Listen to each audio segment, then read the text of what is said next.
Hello guys, good morning. Guys, आप सोच रहे होंगे कि आज मैं ये फ़ोटो क्यों दिखा रहा हूँ। तो ये फ़ोटो सामान्य फ़ोटो नहीं है, ये हमारे राष्ट्रपतियों के फ़ोटोज़ हैं।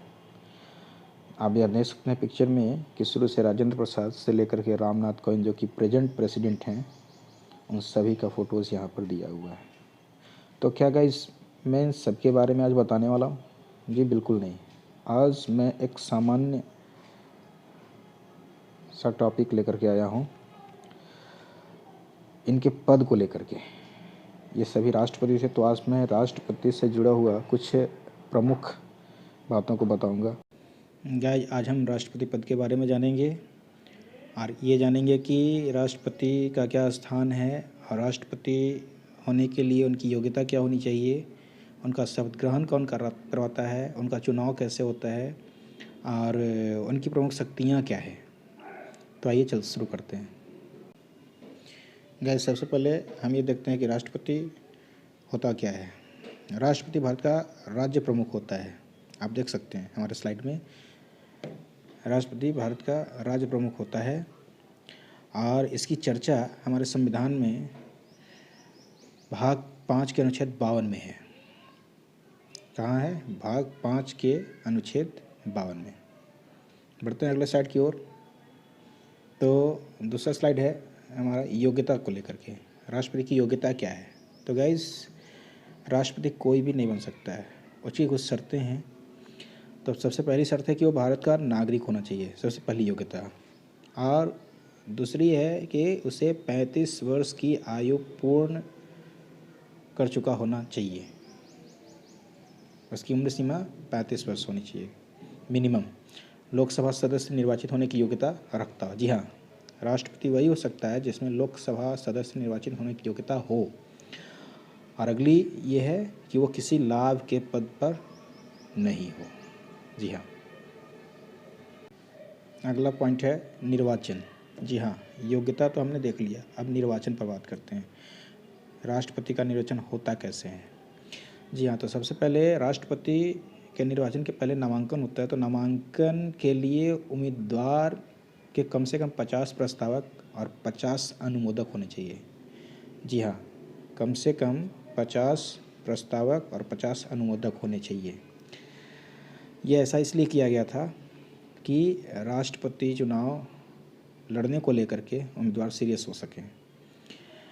राष्ट्रपति का चुनाव कैसे होता है? तो राष्ट्रपति का चुनाव आनुपातिक प्रतिनिधित्व के अनुसार एकल संक्रमणीय मत प्रणाली तथा गुप्त मतदान द्वारा होता है। जी हाँ, आनुपातिक प्रतिनिधित्व के अनुसार चुनाव प्रणाली का नाम है एकल संक्रमणीय मत प्रणाली, जो कि गुप्त मतदान द्वारा होता है।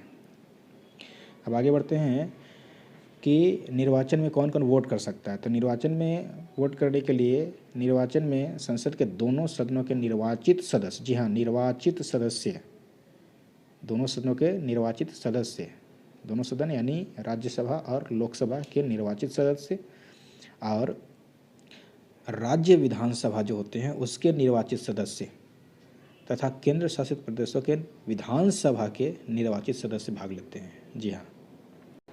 निर्वाचन के बाद अब हम बात करते हैं शपथ ग्रहण की। यदि कोई व्यक्ति राष्ट्रपति निर्वाचित हो जाता है तो उसका शपथ ग्रहण कौन करवाता है? तो राष्ट्रपति का शपथ ग्रहण भारत का जो सर्वोच्च न्यायालय है उसके मुख्य न्यायाधीश के द्वारा राष्ट्रपति को शपथ दिलाई जाती है। जी हाँ, भारत का सर्वोच्च न्यायालय का जो मुख्य न्यायाधीश होते हैं उनके द्वारा राष्ट्रपति पद की शपथ दिलाई जाती है। राष्ट्रपति के निर्वाचन, शपथ ग्रहण के बाद अब हम बात करते हैं पद रिक्तता की।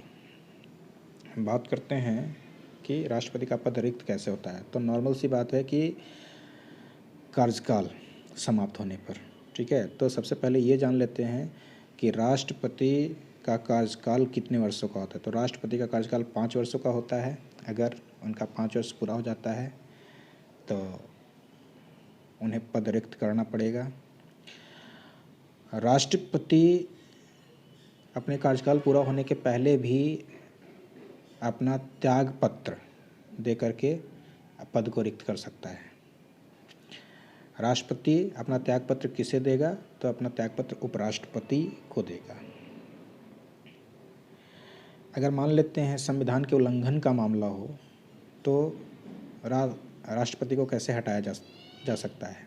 तो राष्ट्रपति को हटाने की एक विधि है, उस पर महाभियोग चला करके। हालांकि महाभियोग चलाने की कुछ शर्तें हैं, लेकिन उन्हें समय से पूर्व महाभियोग चला करके हटाया जा सकता है। साथ साथ ये भी जान लेना जरूरी है कि राष्ट्रपति का चुनाव पद रिक्त होने के 6 महीने के अंदर हो जाना चाहिए।